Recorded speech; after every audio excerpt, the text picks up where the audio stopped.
చెప్పండి. Tell me about yourself, మీ గురించి చెప్పండి. సెల్ఫ్ ఇంట్రడక్షన్, మీ యొక్క పరిచయాన్ని ఇవ్వండి అని అడుగుతూ ఉంటారు. So how to answer this question you will see. నేను మీకు ఒక 10 పాయింట్స్ ఇస్తాను. ఆ 10 పాయింట్స్ మీరు బాగా ప్రాక్టీస్ చేసినట్టయితే డెఫినెట్గా చాలా చక్కగా మీ సెల్ఫ్ ఇంట్రడక్షన్ని ఇంగ్లీష్లో ఇవ్వగలుగుతారు. అది ఆ ఫస్ట్ పాయింట్ ఏంటో చూద్దాం.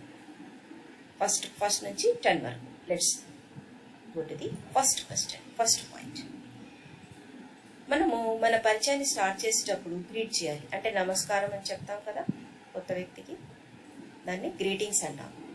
సో ఇది ఫార్మల్ సెట్టింగ్లో. ఫార్మల్ సెట్టింగ్స్ అంటే ఆఫీస్లో, జాబ్ ఇంటర్వ్యూస్లో అయినట్టయితే ఇవే వాడాలి. హలో కానీ, గుడ్ మార్నింగ్ కానీ, గుడ్ ఆఫ్టర్నూన్, గుడ్ ఈవినింగ్, అంటే సమయాన్ని బట్టి. హలో అంటే సరిపోతుంది. లేదా మీకు టైం కన్ఫ్యూజింగ్ ఉన్నట్టయితే, అంటే మార్నింగ్ నుంచి 12 noon వరకు, 12 o'clock వరకు, 12 గంటల వరకు మనము గుడ్ మార్నింగ్ చెప్పొచ్చు. ఆ తర్వాత వచ్చేసి గుడ్ ఆఫ్టర్నూన్ 3:30 వరకు, 3:30, 4 ఆ టైం వరకు గుడ్ ఆఫ్టర్నూన్ చెప్పొచ్చు. ఆ తర్వాత ఏం చెప్పాలి? Good night. నైట్ ఎంత నైట్ అయినా కూడా గుడ్ ఈవినింగే చెప్పాలి, గుడ్ నైట్ చెప్పకూడదు. గుడ్ నైట్ అనేది బాబాయ్ చెప్పి, అంటే మనం వెళ్ళేటప్పుడు వీడుకోలు చెప్తాం కదా, అలాంటిది అనమాట గుడ్ నైట్. మీరు మాట్లాడి వెళ్ళిపోయేటప్పుడు గుడ్ నైట్ చెప్తారు. మీ నైట్ ఏ టైంకి కలిసినా, ఎప్పుడు మీతో మీరు బిగిన్ చేసినప్పుడు ఏం చెప్పాలి? గుడ్ ఈవినింగ్ అని మీ కాన్వర్సేషన్ని స్టార్ట్ చేయాలి. ఈ సెకండ్ స్టెప్లో మీ పేరు చెప్పాలి. తర్వాత మీరు hello, good morning, good afternoon చెప్పిన తర్వాత ఏం చెప్తారు? తర్వాత మీ పేరు చెప్పాలి. ఈ పేరుని మనం ఎలా పడితే అలా చెప్పడానికి వీల్లేదు. ఇందులో చిన్న మిస్టేక్ అయినా కూడా మీరు ఇంగ్లీష్లో తప్పు మాట్లాడుతున్నారు అని వాళ్ళు రికగ్నైజ్ చేయడం జరుగుతుంది. So how to tell your name? Let us see here. My name is అని మీ పేరు చెప్పండి. సపోజ్ మీ పేరు దివ్య అనుకోండి. ఏం చెప్తారు? మై నేమ్ సబ్జెక్టివ్ ప్రొనౌన్నే వాడాలి. ఐ సబ్జెక్టివ్ ప్రొనౌన్ అవుతుంది. ఇది మై సెల్ఫ్ సబ్జెక్టివ్ ప్రొనౌన్ కాదు, మిస్టేక్ అయిపోతుంది. మీ ఏజ్, మీ వయసు గురించి చెప్పాలి. ఐఎమ్ 25 years old అంటే మీరు 25 అయితేనే చెప్పండి. 25 అంటే నేను చెప్తున్నాను కదా 25 అనకూడదు. మీరు 20 అయితే 20 చెప్పండి, 30 అయితే 30 years అంటుంది. రైట్? ఐఎమ్ 25 ఇలా కూడా చెప్పొచ్చు. ఐఎమ్ 25 years old అనొచ్చు, అంటే మీ ఏజ్ ఇక్కడ చెప్తూ, లేదా ఐఎమ్ 25 అనైనా అనొచ్చు. ఒకవేళ మీరు 25 ఉన్నారు అంటే ఏంటి? 20 దాటి ఉన్నారు, మీకు 25ని కరెక్ట్గా ఇది మీ ఏజ్ చెప్పడం ఇష్టం లేదనుకోండి, అప్పుడు ఏం చెప్తారు? I'm in my late 20s. 20 దాటానండి. లేట్ 20s అంటే అర్థం ఏంటి? 20 దాటానండి, 20 years కంప్లీట్ అయ్యాయి. Right? I'm in my early 30s. Early 30sలో ఉన్నాను, ఇంకా 30s రాలేదు నాకు. అంటే 29లో ఉన్నప్పుడు 29 నేను ఎగ్జాక్ట్గా చెప్పాలా వద్దా అని డౌట్ ఉన్నప్పుడు I'm in my early 30s.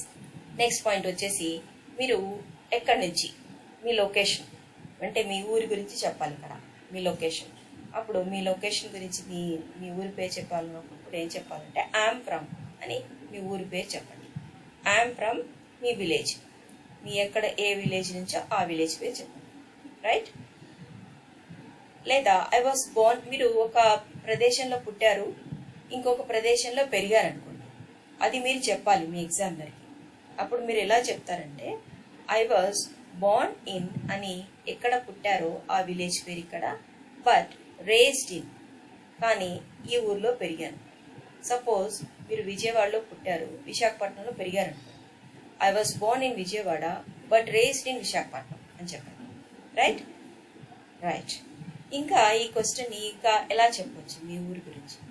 I'm originally from అని, నేను ఒరిజినల్గా ఈ ఊరు నుంచి, కానీ ఇప్పుడు మాత్రం ఇక్కడ ఉంటున్నాను.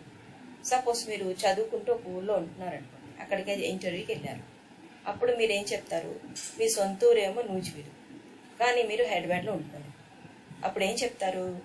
I'm originally from Nuzvid, now based in Hyderabad అనాలి. Okay? Suppose example, I'm from Perth, a city in Australia. I'm from Perth. Right?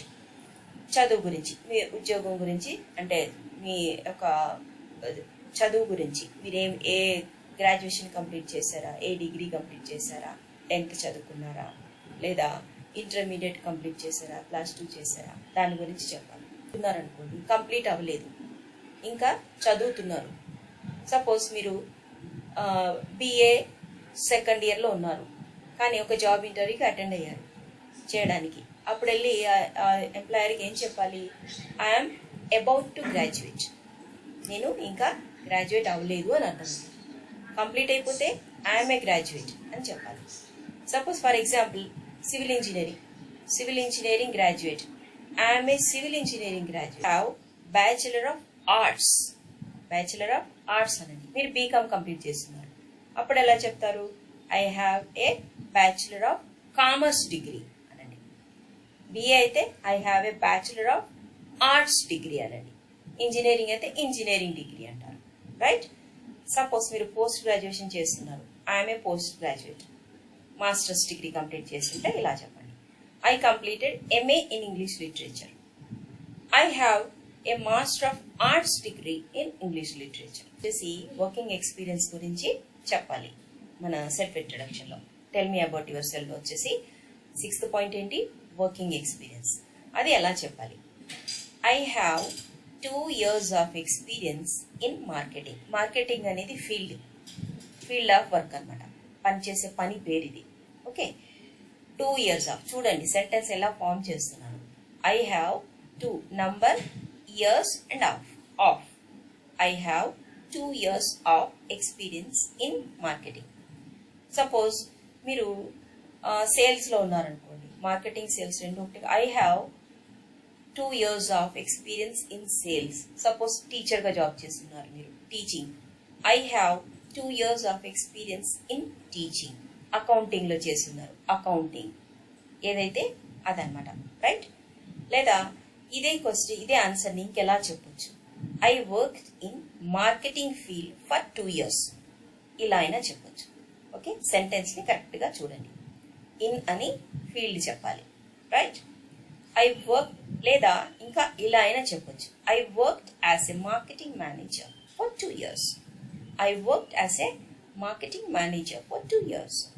నేను మార్కెటింగ్ మేనేజర్గా 2 years జాబ్ చేశాను. ఇలా తప్పులు లేకుండా నీట్గా ఈ సెంటెన్స్ని జాగ్రత్తగా చూడండి, ఇలా చెప్పాలి, రైట్?